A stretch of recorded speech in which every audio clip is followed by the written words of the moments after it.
Magandang araw, isang bansa, isang lahi. Good day, one country, one people. Narito ang mga nagbabagang balita tungkol sa mga libro sa araw na ito. Ito ang Balitang Bro! Sa balitang lokal, sinugod sa ospital si Presidente Alab ng Lahi matapos atakihin sa puso sa kanyang birthday party. Sanhi nito ay ang prank na ginawa ng isang Filipino series. Narito ang panayam ni First Lady Hiyas ng Lahi. Sa kaarawan niya, nandun yung mga mahal sa buhay, malalapit na kaibigan. Pero may party crasher, his mortal enemy na si Wow Filipino. Isu-surprise prank daw niya si Alab. Pagkakita sa kanya ni Alab, sabi niya, "Wow Filipino?" Tapos nanikip na ang dibdib niya. Nasa kritikal na kondisyon pa rin si Presidente Alab. Samantalang si Wow Filipino ay naharap ngayon sa kasong bibliocide.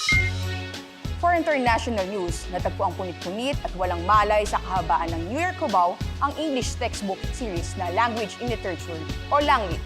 Itinuturo na suspect ang isang high school student. Narito ang kanyang pahayag. It started in the classroom when Bujay wrote. Bujay loved Shirley May. And I believe it's supposed to be Bujay loves Shirley May.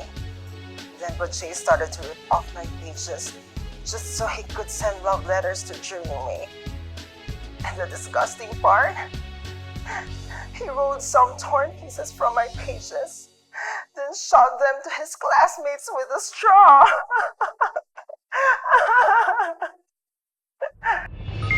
Iniimbestigahan ng pulisya ang pangyayaring ito upang mabigyang hustisya si Langlit. Pinapayuhan naman ang lahat ng kapwa libro na mag-ingat. Nag-aklas ang buong Araling Panlipunan series upang labanan ang fake news at historical revisionism. Narito ang pahayag ng leader na si KKK.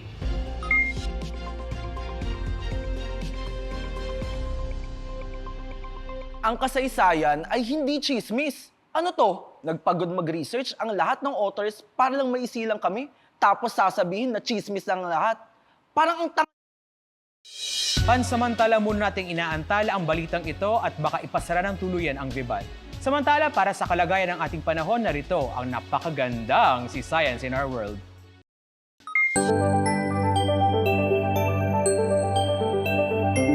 Maladalubyong umaga, ako si Science in Our World. Maulan ngayon sa iba't ibang bahagi ng Luzon, Visayas at Mindanao dahil ito sa hanging habagat pero mostly dahil sa mga tao. Ilang beses na silang pinaalalahanan tungkol sa global warming, greenhouse effect, deforestation, pollution, pero hindi sila nakikinig. Asahan nilang magpapatuloy ang pagbuhos ng ulan hanggat hindi sila nagbabago. Maraming salamat po.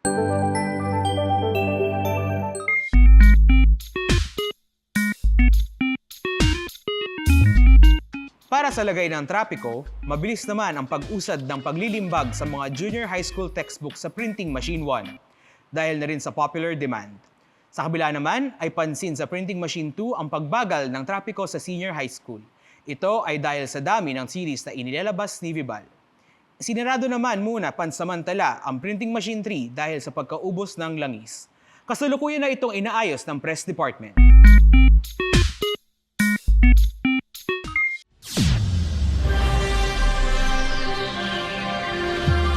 Naging finalist sa National Book Awards ang higher ed textbook na si Society, Science, and Technology.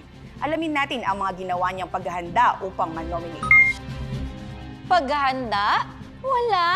Ganda lang talaga. I mean, ganda ng content, mga moms. Kaya sobra-sobra ang pasasalamat ko sa lahat ng authors na bumuo ng pagkalibro ko.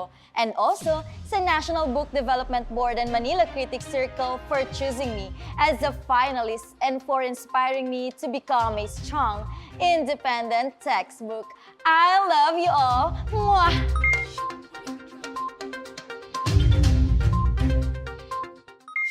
At iyan ang mga balita tungkol sa mga libro. Ako ang inyong lingkod, isang bansa, isang lahi. And I am one country, one people. And this is... Balitang Bro!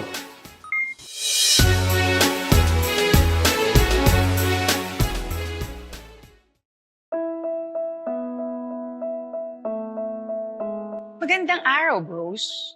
Muling nagbabalik si Aflame para sa isa na namang inspiring and divining talk dito sa Faith News. Itatampok natin ang kwento ng isang reject na book at kung papaano siya nakaligtas sa shredding machine. Ito ang episode na pinamagatang Go and Multiply. Dear Aflame, ako si Our World of Math. Tulad ng ibang libro, gusto kong makatulong sa pagtalino ng mga Pilipino, lalo na sa math. Pero habang ginagawa ako, tumagos ang tinta ng printing machine sa pagitan ng mga pahina. Malakas ang kutob ko na ito na ang aking katapusan. Dinala ako sa shredding room. Naririnig ko ang panunuya ng ibang librong dumaan na sa't matatalim ng ngipin ng shredding machine. Tapusin mo na siya! Tapusin! Tapusin! Tapusin! Nang ipapasok na ako sa shredding machine, nagdasal ako. At pagkatapos magdasal, nakarinig ako ng tinig. Ang sabi ng boses na ito, Attention, Mr. Jesus Miranday. Please proceed to the lobby. malis ang magpapasok sa akin sa makina. Nakatakas ako mula sa kamatayan. Ngayon ay masaya akong namumuhay kasama ang aking asawa at ang mga anak naming sina addition, subtraction, multiplication at division. Napakaganda ng kwento ng ating kabro na si Our World of Math. Sa tibay ng pananampalataya kay Lord, lahat ng pagsubok at peligro malalampasan. At dito na nagtatapos ang Faith News. God bless!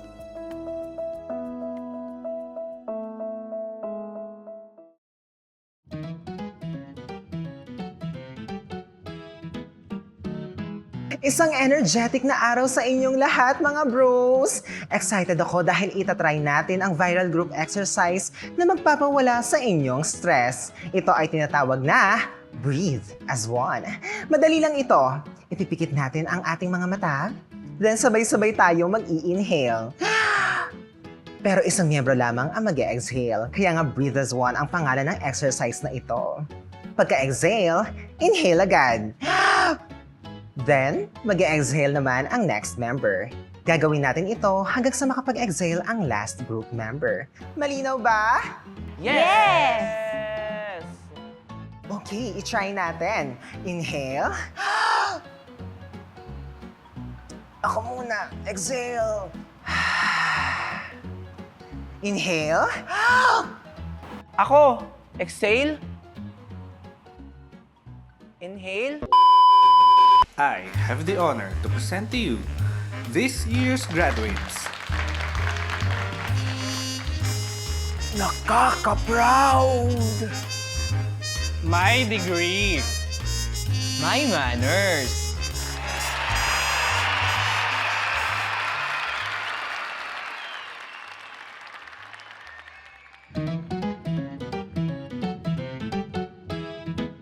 Ako muna! Ako na lang! Ako na lang ulit.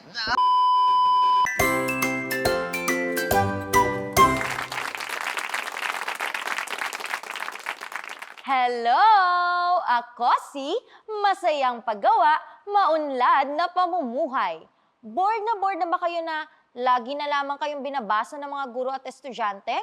Well, today, nag-imbita ako ng 3 mga kabro para i-share ang kanilang bagong hobbies and experiences, pantanggal inip at makapagbagong buhay.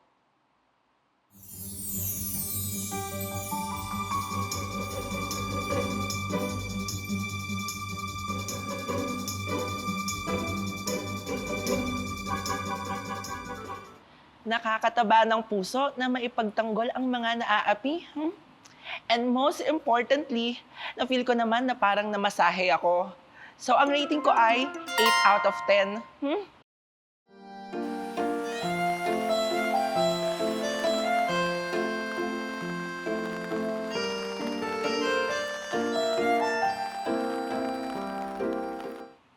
This experience is definitely 10 out of 10. Aside from it feeling like a relaxing water spa treatment, it also helped me find my forever. Aww.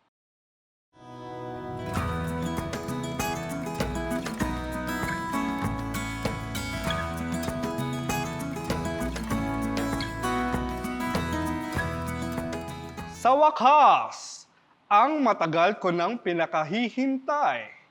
Nabuksan na ang storage box at naisipan akong i-donate sa mga nangangailangan. 100/10. para ako na-resurrect. Hashtag Raising of Lazarus Yarn.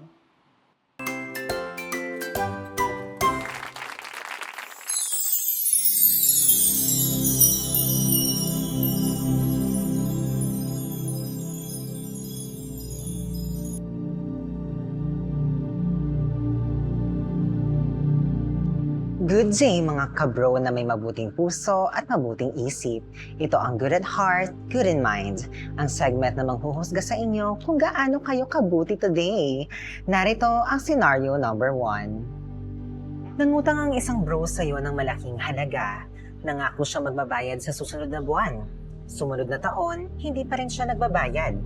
Isang araw, nakita mo siyang pumaparty with friends. Sinubukan mo siyang singilin, pero bigla siyang nagalit. Ano ang gagawin mo? A. Sugurin siya at sabihing, party-party ka dyan, magbayad ka muna ng utang. B. Huwag ka usapin pero i-chat na, bayad utang when? C. Tadyakan sa puson. D. All of the above. Ang tamang sagot ay, letter E.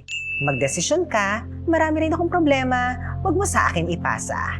Next scenario. Pasko, bumisita ang tita mo sa bahay. Unang beses na makita ka, tinanong ka niya ng mga ito. Parang tumaba ka. Kailan ka mag-aasawa? Bakit wala ka pang jowa? Kailangan mo pa bang magbigay galang? A. Oo, pero tatanungin din siya, parang pumangit po kayo. B. Oo, pero tatapunan ng asin ang pagkain niya. C. Oo, dahil Pasko naman, patatawarin na lang. D. Oo, at ipagpapasa Diyos na lang ang lahat, pati ang kilikili niyang amoy keso de bola. Ang tamang sagot ay E. Hindi.